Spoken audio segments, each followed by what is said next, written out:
Hello guys, അപ്പോൾ നമുക്ക് ഈ മഴയത്ത് ചൂടും മധുരമായിട്ടുള്ള എന്തെങ്കിലും കഴിക്കാൻ തോന്നി ഉണ്ടാക്കുന്ന ഒരു ചെറിയ ഐറ്റമാണിത്, കിച്ചടി. അപ്പോൾ കിച്ചടി പരിപ്പും നമ്മുടെ ബിരിയാണി അരിയും കൂടെ വെള്ളത്തിലിട്ട് കുതിർത്തി ആവശ്യത്തിന് വെള്ളമൊഴിച്ച് കുക്കറിൽ വെച്ച് ഒരു തേങ്ങ പൊട്ടിച്ചപ്പോഴുള്ള അവസ്ഥ ഇരുന്നത് കാപ്പി പോലെ ഇരിക്കേണ്ടായിരുന്നു തേങ്ങൻ്റെ ഉള്ളിൽ. അത് കഴിഞ്ഞ് നമ്മൾ നല്ല തേങ്ങയൊക്കെ എടുത്ത് ചിരണ്ടി അപ്പോഴത്തേക്കും കുക്കറിൻ്റെ വിസിലൊക്കെ വന്നിട്ടുണ്ടായിരുന്നു. കുറച്ച് വെള്ളം കൂടിപ്പോയതിൻ്റെ ഒരു വിസിലാണത്.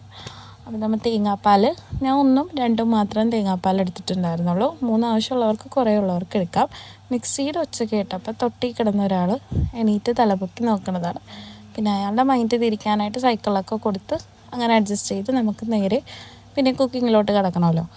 അപ്പോൾ കൈ മാത്രം പണിയെടുത്താൽ പോരല്ലോ.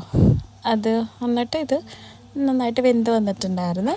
അതിലോട്ട് നമ്മൾ ഇപ്പോൾ ഒഴിക്കണത് സെക്കൻഡ് പാലായിരുന്നു, 2ാമത്തെ പാൽ. അത് കഴിഞ്ഞിട്ട് നമുക്ക് ആദ്യത്തെ പാലെടുക്കാം. ആദ്യത്തെ പാൽ ലാസ്റ്റ് ഒഴിച്ചാൽ മതി. പിന്നെ ആവശ്യത്തിനുള്ള കുറച്ച് 2-3 ഏലക്ക പൊടിച്ചതും പിന്നെ പഞ്ചസാര വേണമെങ്കിൽ നിങ്ങൾക്ക് ശർക്കര ആയാലും ചേർക്കാം. ഞാൻ പഞ്ചസാരയാണ് എടുക്കണത്.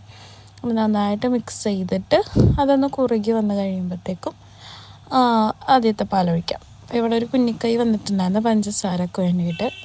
അങ്ങനെ പിന്നെ ആദ്യത്തെ പാലും കൂടി ഒഴിച്ച് മിക്സ് ചെയ്യാം.